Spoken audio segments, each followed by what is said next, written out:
Shalom saudaraku yang dikasih oleh Tuhan, berjumpa kembali dengan saya di channel ini. Terima kasih telah mendukung perkembangan channel ini dengan cara subscribe, memberikan like, sehingga video di channel ini direkomendasikan oleh YouTube untuk menjangkau banyak orang. Dan teman-teman juga memberi komentar yang cerdas yang berkaitan dengan video yang saya upload. Dan saya meminta kabar teman-teman supaya mendukung saya dengan cara men-share video dari channel ini di berbagai media teman-teman, sehingga ada banyak orang yang mendapatkan informasi dan kebenaran yang disampaikan melalui channel ini. Tuhan memberkati kita. Sahabat yang dikasih oleh Tuhan, kita akan terus belajar bagaimana mempertanggungjawabkan iman kita. Kita tahu bahwa ada agama yang baru lahir di abad ke-7 lalu mengklaim segala sesuatu adalah Islam dan yang bersangkut paut dengan Islam.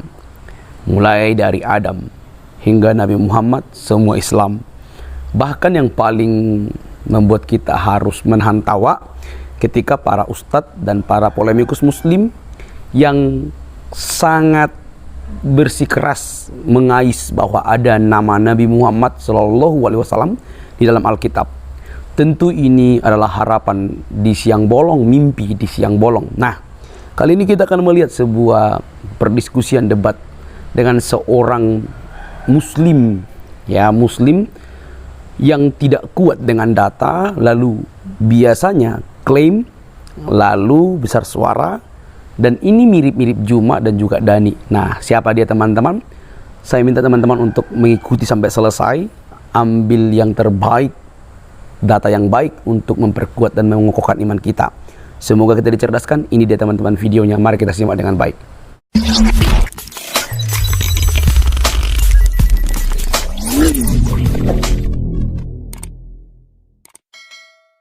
Sejak tadi saya katakan, semua terjawab di dalam Alkitab, ya, tentang tumbuhan, sesuatu yang impossible, juga di dalam penciptaan manusia. Itulah kuasa Tuhan. Tuhan itu menyatakan kuasanya dulu, baru manusia akan meneliti, mengenali keesaan kekuasaan bahwa Tuhan itu ada melalui ilmu pengetahuan. Jelas tadi saya katakan, Bang Farhan, ketika Anda menyebut kata Adam, Adam itu tertulis di kitab kami, Bang, di dalam Kejadian 2. Ya, ketika Bang Farhan menyebut kata nama Adam, tunjukkan di kitab apa, tertulis di mana. Apakah nama Adam itu Anda mengutip dari kitab kami? Karena sebelum kitab Anda ada, Adam itu sudah menjadi kitab suci kami, Kejadian itu. Itu yang ingin saya minta.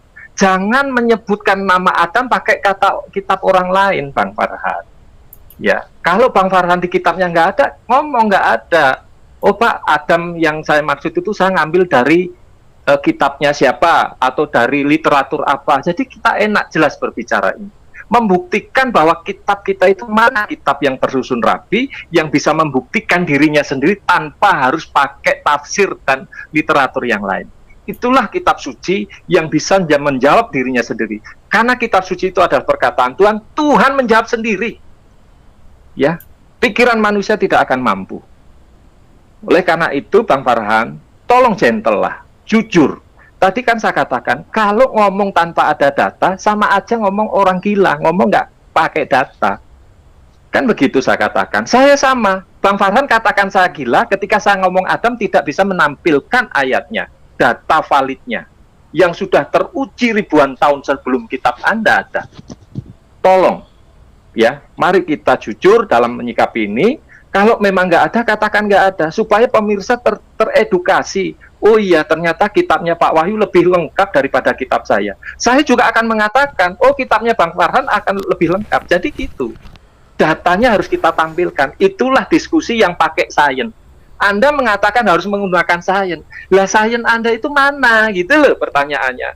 Jangan ngecepros tentang langit dan bumi, buah dan lain-lain, tapi datanya Anda tidak milik. Justru Anda menggunakan data orang lain. Mantap. Memalukan Bang Farhan dalam diskusi seperti ini.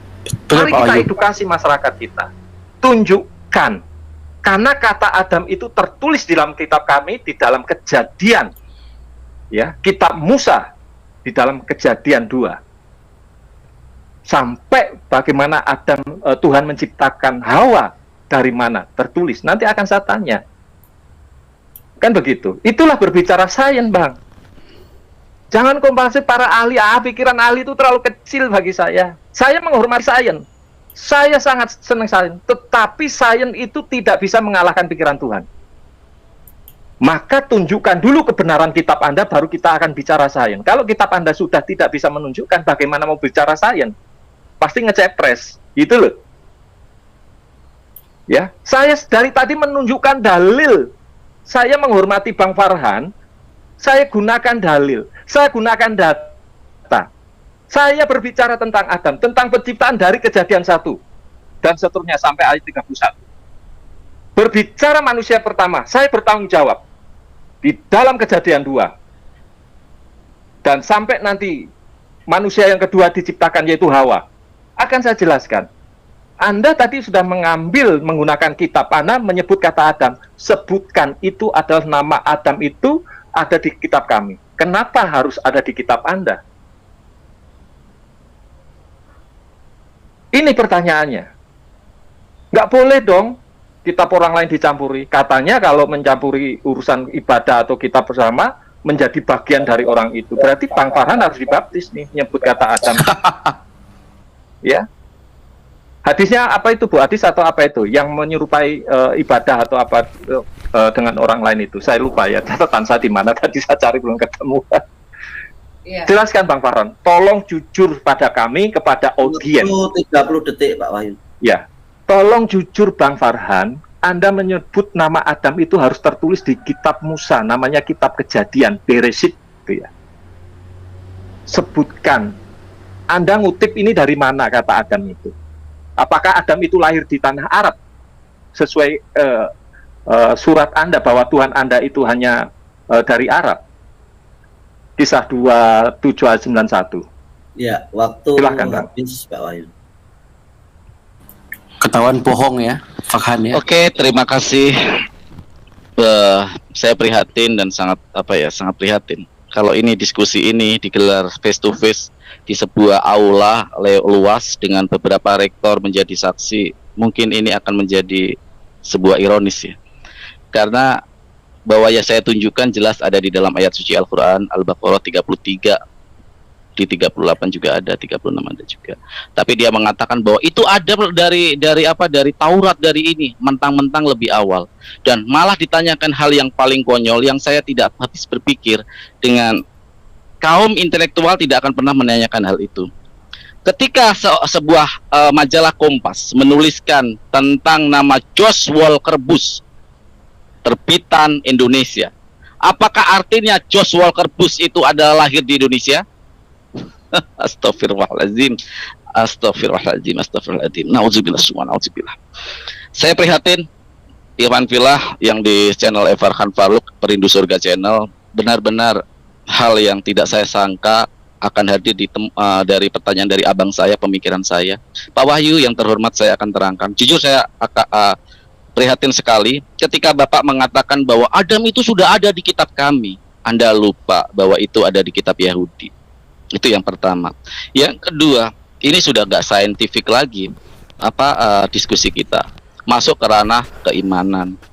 Kalau masuk ke ranah keimanan, silahkan imani iman Anda, saya imani iman Anda. Pak Selesai. Farhan, mohon maaf kalau bisa Bapak langsung menunjukkan saja, nggak usah menyerang-menyerang seperti itu ya. Lebih baik tunjukkan saja. Saya sudah nggak usah framing, langsung tunjukkan ayatnya saja, Bang Farhan. Tadi saya sudah menunjukkan nama ya, Adam ya. Makanya ya, maksudnya saja, penciptaannya bagaimana gitu, yang dikehendaki itu seperti itu. Tidak ada pertanyaan penciptaan Bapak, yang ada adalah nama Adam. Makanya saya mau korelasikan dan saya komparasikan dengan seumpama saya sebuah media di dalam Indonesia menulis kata Josh Walker Bush. Maaf ya, saya aduh ya. Kok kayak gini ya ruangan selalu. Biarlah saya mengelaborasi apa yang saya argumentasikan, Pak. Jangan ikut campur. Saya tadi sudah bilang, apapun yang terjadi biarlah kami yang berdiskusi. Oke. Maksudnya kan awal mula ada tuh bagaimana ada di kitab saudara itu loh maksudnya. Bagaimana ada Adam? Kalau saya suruh menceritakan nama Adam dari mana, ya saya nggak tahu. Itu ada di Al-Quranul Karim kami. Logis nggak pertanyaan itu? Coba tanyakan. Nih, saya ajak untuk bertanya kepada seorang rektor yang apa punya intelektualitas Tunggu dulu, tinggi. Bang Farhan, jangan Masuk akal nggak jangan- intelektualitas nggak pertanyaan Ya. nama Adam nggak ada di Jangan Taurat dulu, loh, Pak harus Farhan. di Al-Quran. Nggak bisa Biarkan. buktikan ya. Sabar, Oke ya. ya. Ya, Berarti Kok nggak bisa buktikan ya. buktikan? Ibu, ya, ibu biarkan kayaknya saja. kok jadi Ya, sebentar, Bang Pak Wahyu, tolong saya Pak. kecewa dengan room ini Pak Wahyu. Sebentar. Bapak, Jangan kecewa lah. Di SDN tahu kan seperti apa Ya, saat sebentar, kita sebentar. mau bernarasi seperti Oke, apapun, stop. Pak nah, Farhan. moderator dan timer Ya. apalagi ikut-ikut itu nggak fair. Menurut saya nggak gini, fair sekali. Bang Farhan, stop. Ya, moderator juga tidak salah. Dia meluruskan mengguiding lagi di dalam pertanyaan saya. Ya, terus Anda jangan lebih lah rektor apa-apa. Pertanyaan saya kan sederhana, simpel. Ya, Bang. Sederhana, Bang. Nanti berbicara Yahudi dan apa kita bisa buktikan semua kok. Saya masih ada kitab sucinya kok. Saya punya aslinya kok, Bang. Kami itu adalah pengikut Allah Abraham, Allah Ishak, Allah Yakub. Ya, dan itu sudah terverifikasi mendunia, Bang. Oleh karena itu pertanyaan saya kan sederhana. Dari tadi kan saya Pak minta Wahyu, kejujuran. Bentar, Pak Wahyu. Nanti Abang Ini waktu saya. dari Pak. tadi. Ini waktu Iya, saya. makanya kan ini supaya Oke, saya persilakan. Saya anggap Anda sebagai abang saya. Silakan. Ya, makanya saya nengahin ini, Pak. Mm-mm. Jadi dan moderator itu mengarahkan, Bang, pertanyaan Pak Wahyu ini. Kalau ada katakan ada, kalau tidak katakan tidak, kan sederhana. Sedari tadi kan saya minta jujur. Ya. Itulah tugasnya moderator itu mengembalikan pertanyaan, kan begitu, Bang. Terima kasih. Oke, Silakan. saya lanjutkan dan mohon waktu diulangi dari 5 menit karena sudah terdistract dan Pak Wahyu sudah menjelaskan. Kasih Moderator, Pak Terima kasih 5 menit. Selamat. Saya kasih 5 Oke, menit terima lagi, kasih nggak Pak apa-apa. Selamat, Silakan, terima kasih ya. Ibu. Ya, Oke. kalau Anda bertanya dari mana nama Adam ada di Al-Quran, harus dari mana? Saya tidak tahu karena itu ada firman Allah. Allah adalah laisa kamitslihi syai'un. Terus Anda tiba-tiba mengatakan berarti di Al-Quran nggak ada ya, nggak tahu ya? Childish menurut saya. Karena kalau saya ganti tanya di dalam kitab Anda, siapa nama dari Bapak Maryam? Dari Maryam ada nggak di dalam Bible Anda? Childish menurut saya. Pertanyaan yang kekanak-kanakan. Artinya ketika Anda menanyakan nama Adam di dalam Al-Quran, saya jelas sudah menunjukkan di dalam Al-Baqarah ayat 33. Hai Adam. Saya bacakan tadi, Arabnya langsung saya bacakan. Di situ ada kata Adab. Dan tiba-tiba Pak Wahyu bertanya, dari mana itu Adam nama Adam disematkan? Saya bukan Allah. Ya, Pak ya, kami bukan umat yang sok tahu, melihat Tuhannya dengan mata. Ya. Kayak ngintip aja. Jadi artinya ketika kalian menanyakan nama Adam dan saya buktikan dalam kitab suci saya, kan tadi sudah bilang moderator dengan tadi di depan mengatakan jangan bantah argumen dari Al-Quran, jangan bantah dari ini. Silakan terangkan. Saya sudah menerangkan. Dan sekarang ditanya spesifik, nama Adam dari mana? Al-Quran tahu dari mana? Loh, saya sekarang tanya, Adam itu Adam itu ada di perjanjian lama. Anda di perjanjian baru. Di Korintus ada nama Adam. Ya. Ambil dari mana? Dari kitab Yahudi juga kan? Aneh gitu loh menurut saya. Jadi saya nggak habis pikir ya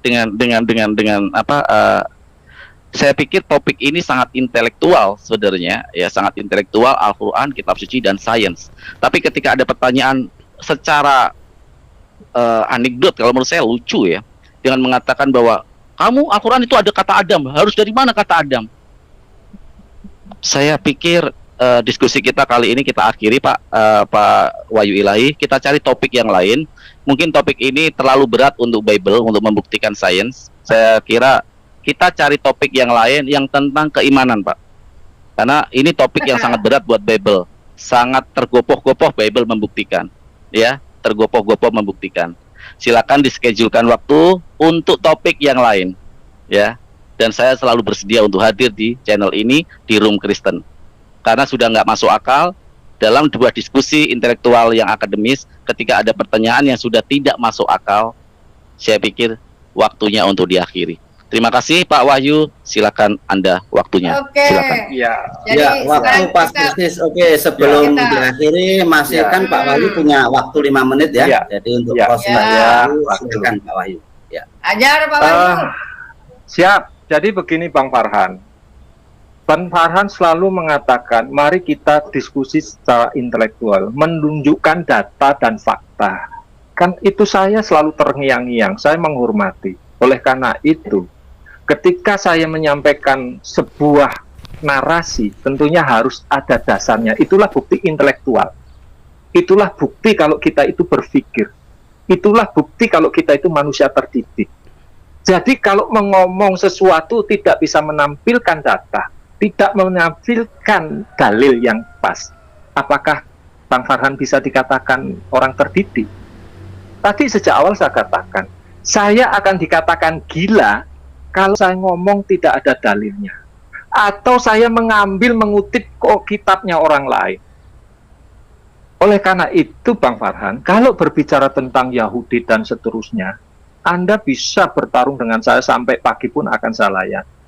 Oleh karena itu, sejak awal saya mengatakan, mari kita jujur dalam diskusi ini.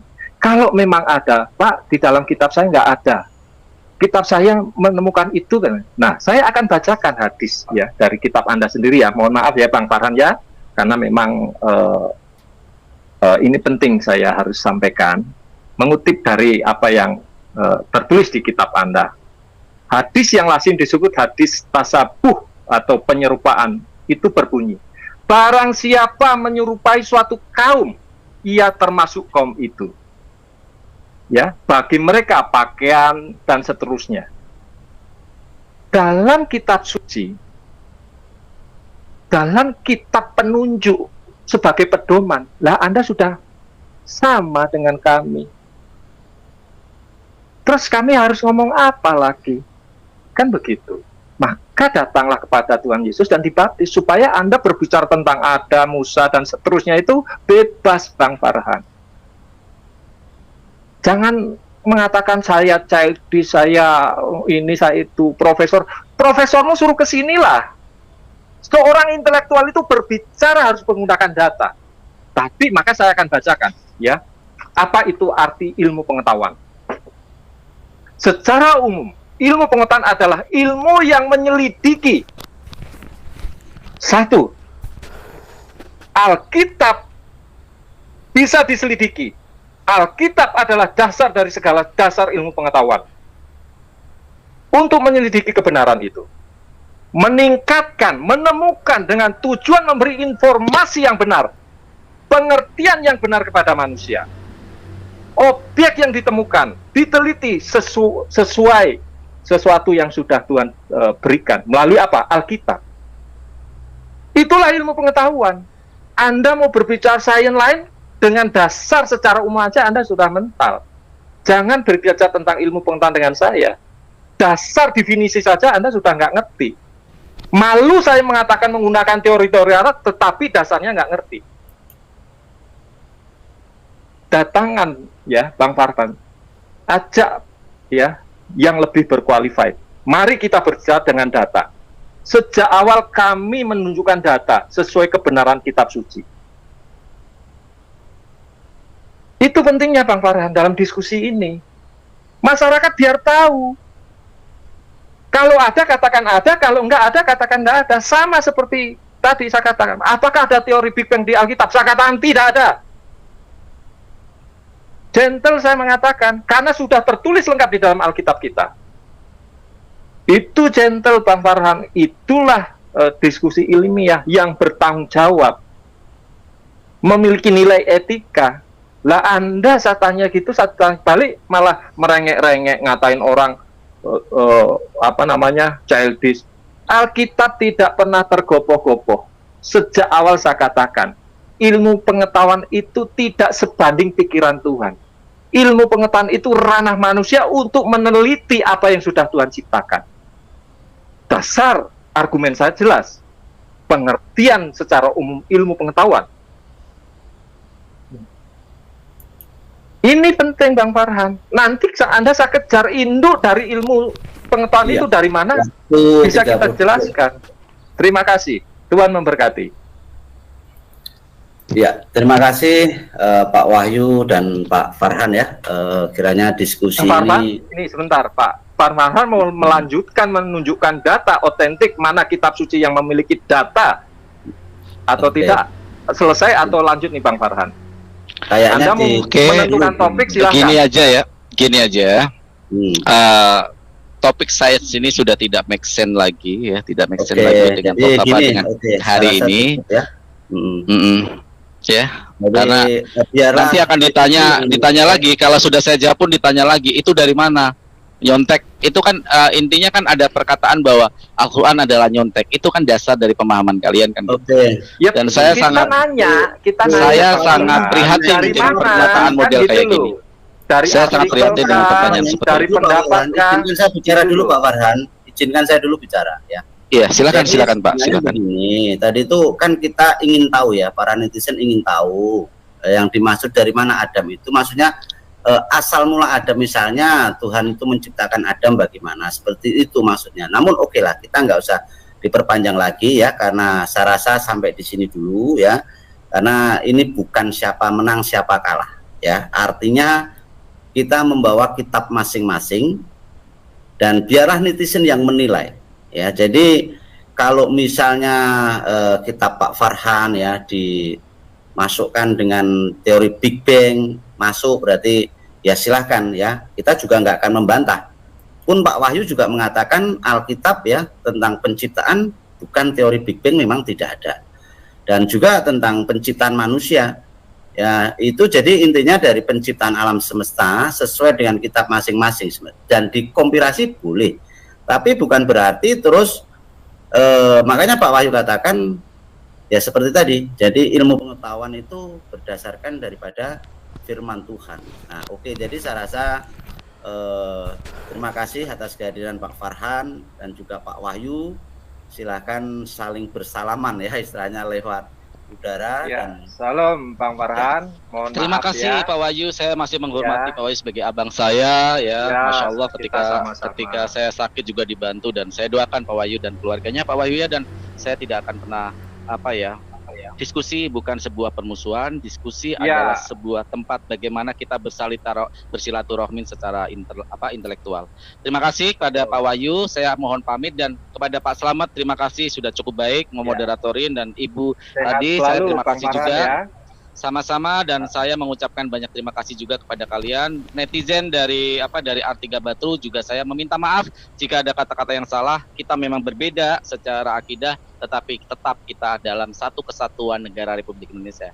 Saya pamitan dulu semuanya. Selamat malam dan salam. Sama-sama, terima kasih. Assalamualaikum. Ya, shalom. Silakan Sis Fatimah, Bu Fatimah mana masih hadir? Silakan, siap. Ya, salam semuanya, salam. Mohon dievaluasi teman-teman ya. Mohon dievaluasi. Salam semua dulu. Kita sapa semua di sini, ada Pak Ibu Sofiatul ya.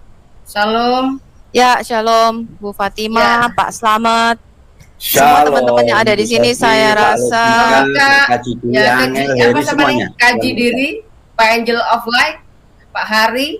Salam, selamat malam semuanya. Salam hadir. Ya, boleh silakan, mungkin ada yang bisa menanggapi bagaimana tadi hasil diskusi. Kalau saya melihat sendiri justru Farhan banyak curhatnya ya, dan nggak nyambung apa yang didiskusikan. Nah, terserah mungkin teman-teman yang lain berpendapat seperti apa. Nah, saya tadi sebenarnya begini, ketika dia berdiskusi tidak nyambung, saya berusaha untuk meluruskan, tetapi dia malah nggak suka. Ya sudah, silakan, nggak apa-apa. Yang penting netizen sudah bisa melihatnya. Silakan lanjut yang lain. Ya, saya mau kasih sedikit masukan, boleh? Atau teman-teman ada yang udah ngantri dulu? Silakan, yang mungkin tadi yang udah di atas. Ya, Bu Sofi dulu nggak apa-apa, Bu Sofi dulu aja. Mulai dari Bu Sofi, nanti terus nanti saya Pak Kaji Diri atau Pak Angel. Silakan. Ya, thank you. Pak Slamet, yang kemarin yang pagi bersama Yesus itu saya kena copyright tuh, ada musiknya. Oh iya, mohon maaf. Jadi dihapus saja musiknya. Nggak apa-apa. Iya, makanya. Jadi kadang-kadang kena strike gitu loh, Pak. Karena kita nyanyi kan, ya, tapi ada juga yang enggak juga gitu. Makanya ada juga yang kena strike. Jadi tempat saya juga sama, tapi terus kita bersihin gitu. Iya, memang caranya gitu. Begitu ya videonya ya. Iya, betul ya. Kita ambil intinya. Oke. Nah, ya mungkin nanti lain kali aku cuma ngasih tahu Pak Slamet. Jadi ya boleh-boleh saja teman-teman. Jadi begini, Al Hayat Indonesia adalah channel untuk semuanya, asal kita satu visi, bukan channel gosip ya. Jadi silakan Anda pakai. Makanya kalau Anda melihat boleh pakai semua, satu visi adalah untuk memberitakan kebenaran firman Tuhan, kita nggak Haleluya. ngegosipin orang, dan saya tidak akan Amin, menyentuh amin. hamba Tuhan yang diurapi siapapun itu. Ya, karena Ya. Al-Hayat bukanlah Sekali channel. lagi saya mohon maaf Bu Gosip. Sofi ya, karena ada Gak musik. apa-apa, Pak. Saya mau kasih tahu nanti dipikir saya iya. hapus karena kita kena strike ya, kena Ya, copyright. makasih. Ya, jadi saya tetap mendukung semua teman-teman, silakan pakai Al-Hayat. Jadi kalau nanti Sofiato meninggal tiba-tiba, ini adalah warisan ya, saya wariskan untuk teman-teman semuanya ya, silakan. Ya. Panjang Yang umur, pertama- panjang umur, amin. Ya, amin. Yang pertama saya tadi mau memberikan sedikit masukan untuk teman-teman. Kenapa Muslim itu selalu ngotot bahwa Quran ini adalah kitab sains? Ya, kalau kita bicara mengenai kitab sains, Anda nggak usah baca Alkitab, teman-teman. Anda baca saja buku-bukunya Stephen Hawking. Ya, saya kan sudah pernah bilang, kalau Anda pengen buku biologi misalnya, Anda baca aja, beli buku biologi, buku sains. Nah, sekarang kalau saya mau tampilkan sebentar ya, saya mau bagi sharing. Apa sih tujuannya kita membaca kitab dan bisa membedakan kitab ini berasal dari Tuhan apa enggak? Kita lihat dulu 1 Petrus 1, saya sudah pernah tampilkan. Ya, saya share screen. Oh, oke, Bu Sofi yang saya screen sendiri atau saya? Bisa dinaikkan nggak? Saya nggak tahu bagaimana Oke, ininya. oke, Saya boleh, share boleh. screen itu. Boleh, boleh. Ya. Ini 1 Petrus 1 ayat Ya, 9 silakan sampai Jeng Fatimah bantu. Ya, terima kasih. ya, sudah dikasih di share screen, Pak. Sudah. Layar saya udah. Apa sih tujuannya suatu kitab? Kita baca Alkitab, baca Al-Quran, baca kitab-kitab teologi, kitab-kitab suci yang dikatakan suci. Kenapa suci? Apa tujuannya sih, teman-teman? Ini loh tujuannya. Rasul Petrus sudah ngomong, karena kamu telah mencapai tujuan imanmu. Apa tujuan iman kita? Keselamatan jiwa. Jadi ketika saya baca Al-Quran, saya itu enggak pengen tahu tentang tadi loh, apa namanya? Dia bilang apa? Langit dan bumi menyatu, Big Bang, teori Big Bang. Lo Nasab nggak terus perlu. jadi Big Bang ya. Iya, kalau mau baca teori Big Bang, lo baca bukunya Stephen Hawking, baca bukunya Science, baca bukunya Fisika, ya, baca bukunya The Black Hole. Saya enggak pengen tahu tentang teori Big Bang. Saya enggak pengen tahu mengenai manusia terbuat dari air atau terbuat dari 1 sel, 2 sel, 3 sel. Yang perlu saya tahu ketika saya membaca suatu kitab yang dianggap suci, saya tujuannya cuma satu. Adakah berita keselamatan di dalam kitab suci itu? Betul nggak, teman-teman? Betul. Amin, amin, amin, amin. Loh, ini loh tujuannya kita beriman tadi sesuatu yang nggak kita lihat. Tadi Farhan mengatakan, lo jangan mikir Allah itu tidak terlihat. Lo kamu kok bisa percaya Allah? Kamu kok bisa percaya malaikat-malaikat? Lo memang kau pernah lihat malaikat, po? Kau pernah naik ke surga, po? Bolak-balik tamasya ke surga neraka? Kau pernah lihat neraka? Pernah lihat surga? Apa tujuanmu beriman akan sesuatu yang kamu tidak lihat? Apakah tujuan kita beriman itu untuk tahu teori Big Bang? Apakah tujuan kita beriman untuk tahu gunung-gunung ada di laut itu berapi? Apakah tujuan kita mengetahui kitab suci itu untuk tahu nanti di Arab Saudi ada gedung-gedung bertingkat? Lah apa urusannya? Kamu baca aja kitab arsitektur kalau mau tentang bagaimana cara membangun gedung-gedung dan melubangi gunung-gunung itu. Bukan urusan saya itu. Ketika saya membaca satu kitab yang disebut suci, tujuannya cuma satu. Ya. Yaitu ada tidak berita jalan bagaimana saya bisa diselamatkan setelah saya mati. Karena kita semua tahu kita mati dan kita sudah dihukum Tuhan, mati pasti masuk neraka. Nah ini loh tujuan imanmu itu loh, beriman kepada Allah, beriman tadi ada manusia namanya Adam. Orang ateis tidak beriman, orang ateis itu taunya manusia dari monyet. Untuk apa aku beriman ada manusia namanya Adam? Adam makan buah kudi, dibuang dari surga. Untuk apa? Siapa yang bisa membuktikan Adam? Siapa yang bisa membuktikan tadi dikatakan penciptaan tumbuhan kenapa hari ketiga? Lah memang itu ada waktu Tuhan menciptakan tumbuhan. Untuk apa saya beriman kepada kitab Taurat yang ditulis Musa? Cuman satu, saya beriman kepada hal yang tidak kelihatan, yaitu untuk keselamatan jiwa. Bagaimana sekarang kita ngecek suatu kitab itu berasal dari Tuhan? Kalau kitab itu mengandung nubuatan dan nubuatannya digenapi. Itulah bedanya Alkitab sama kitab-kitab karangan lainnya. Mengapa Muslim selalu memposisikan diri kitab sains? Karena tidak ada mujizat di dalam Quran. Saya tanya, ada tidak mujizat di dalam Quran? Alkitab bukanlah kitab sains, walaupun ada sains di dalam Alkitab kita. Tapi Alkitab itu bukan kitab sains. Alkitab tidak mencoba memberitahukan bahwa bumi berputar mengelilingi matahari, tidak. Alkitab itu bicara mengenai siapa yang menciptakan bumi dan matahari. Alkitab tidak bicara, kamu tidak perlu tahu detail-detail. Wong kok dikasih tahu nyiptake bumi, matahari, tumbuhan, ya kowe ra iso nyiptake kok. Kamu hanya perlu tahu siapa yang menciptakan semuanya ini loh, siapa. Alkitab tidak memberitahukan kamu dari sperma begini. Walaupun ada Mazmur 139. Ya, dia merekam kita di dalam kandungan ibu kita ada. Tetapi bukan itu intinya, bukan aku pengen tahu penciptaan manusia, enggak. Alkitab bicara mengenai siapa yang menciptakan kamu di dalam kandungan ibumu. Jadi Alkitab ini ceritanya tentang Tuhan, bukan tentang sains. Karena kenapa? Di dalam Quran tidak ada mujizat. Saya kasih tahu Anda aja. Dan tidak ada nubuatan, satupun tidak ada, zero. Alkitab mengandung 8.632 nubuatan. 350-nya tentang Mesias, yaitu tentang Sang Injil atau kabar baik itu sendiri. Jadi Alkitab ini a book full of prophecies. Kitab penuh dengan nubuatan. Apa gunanya nubuatan? Kita baca 1 Petrus 1 ayat 9 sampai 12. Karena kamu telah mencapai tujuan imanmu, yaitu keselamatan jiwamu. Keselamatan itulah yang diteliti dan diselidiki oleh nabi-nabi yang apa? Telah bernubuat tentang kasih karunia yang diuntukkan bagimu. Jadi nabi-nabi itu bukan bernubuat untuk nanti ada teori Big Bang, nanti ada sidik jari, nanti ada kebun binatang. Aku enggak peduli itu. Itu enggak ada hubungannya sama keselamatan jiwa. Ya. Tetapi bernubuat tentang apa? Tentang itu, kasih karunia. Bagaimana caranya jiwa kita ini diselamatkan setelah kita mati. Dan mereka meliti saat yang mana dan bagaimana yang dimasukkan oleh Roh Kristus. Roh Kristus ini adalah roh Allah sendiri yang menginspirasi penulis Alkitab, ya, yang menginspirasi mereka untuk menuliskan tentang nubuatan tentang Yesus. Kapan Yesus ini akan datang? Dan bagaimana kehidupan Mesias ini, yaitu roh yang ada di dalam diri mereka, para nabi dan para rasul, yang memberikan kesaksian tentang segala penderitaan yang akan menimpa Kristus dan tentang segala kemuliaan yang menyusul sesudah itu. Jadi Alkitab itu penuh dengan nubuatan. Makanya di dalam, kalau kita baca Lukas 24, saya kasih ada satu-satu dulu.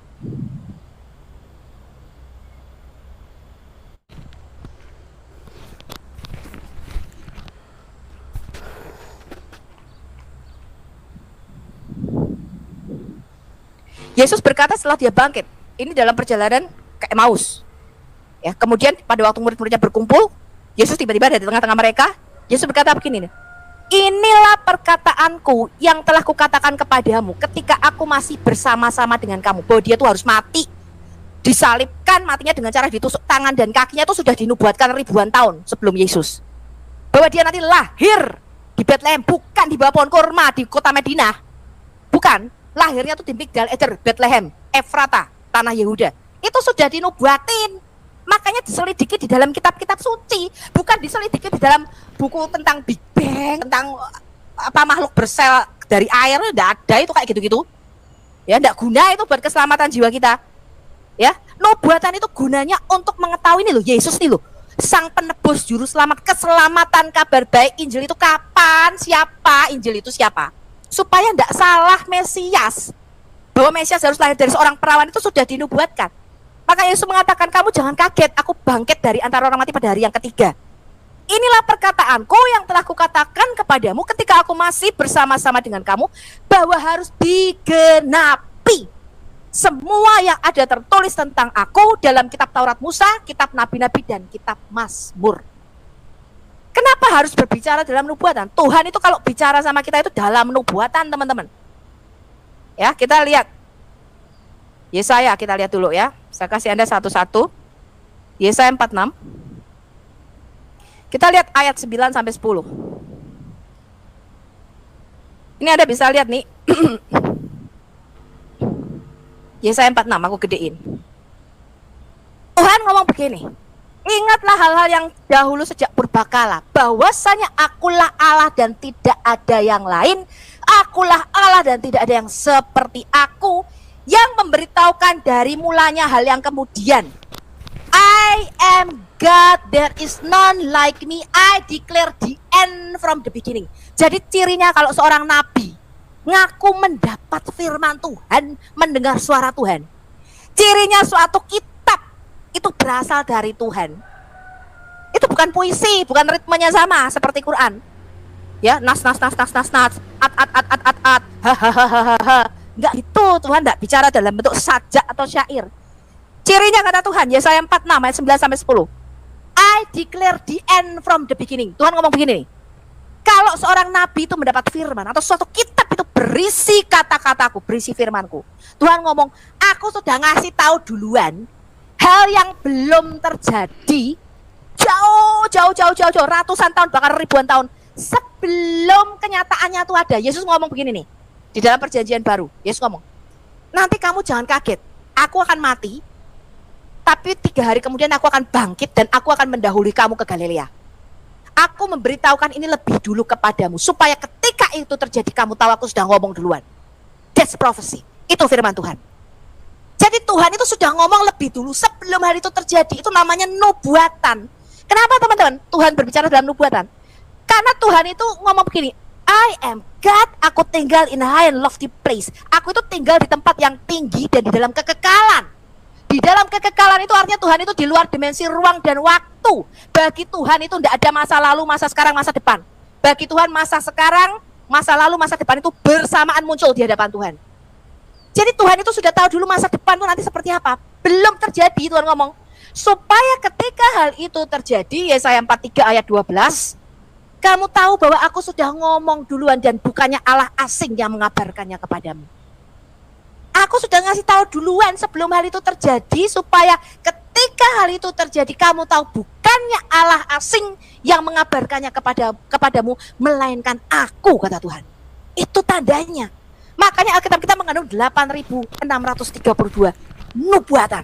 Quran berapa nubuatannya? 0. Dan ketika saya menyelidiki nubuatan di dalam Quran, Yesus menggenapi berapa teman-teman? Yesus menggenapi almost 350, hampir 400. Ya saya bisa kasih Anda rinci 350 nubuatan ada di mana saja. Ya, saya bisa kasih Anda detail 350 nubuatan tentang Mesias, semua digenapi di dalam diri satu pribadi, yaitu Yesus Kristus. Belum selesai, Pak. Belum, Pak. Tolong 1 menit. Tadi ketika dia tanya, tumbuhan kok diciptakan pada hari ketiga tanpa matahari? Anda masih bisa lihat layar saya, teman-teman? Bagus, Bu. Masih, Bu. Hadis saya Muslim 4997 ini kelihatan? Ya. Bisa kelihatan hadis saya Muslim 4997 enggak, teman-teman? Bisa kelihatan hadis saya Muslim 4997 Bisa, Bu. Suara dubbing ya? Dubbing ya? Bacain. Tidak, Bu. Oh, kok Tolong saya di-mute dubbing. Oke. Ya, dubbing. Saya Muslim 4997. Anda ingat-ingat. Awal penciptaan makhluk dan penciptaan Adam katanya. Kapan tumbuh-tumbuhan? Tadi Pak Wahyu harusnya tanya. Nah, kalau menurutmu tumbuhan itu diciptakan hari keberapa? Tanya sama dia. Tunjukkan di dalam Quran tumbuhan diciptakan hari keberapa? Lihat ini. Telah menceritakan kepada kami bla bla bla Suhaib bin Yunus dari from dari Abu Hurairah, dia berkata Rasulullah Shallallahu Alaihi Wasallam memegang tangan Abu Hurairah, lalu beliau bersabda, Allah Azza wa Jalla menjadikan tanah pada hari Sabtu, menancapkan gunung pada hari Ahad, menumbuhkan pohon-pohon pada hari Senin. Kapan pohon-pohon? Senin. Menjadikan bahan mineral Selasa, menjadikan cahaya matahari baru pada Rebo,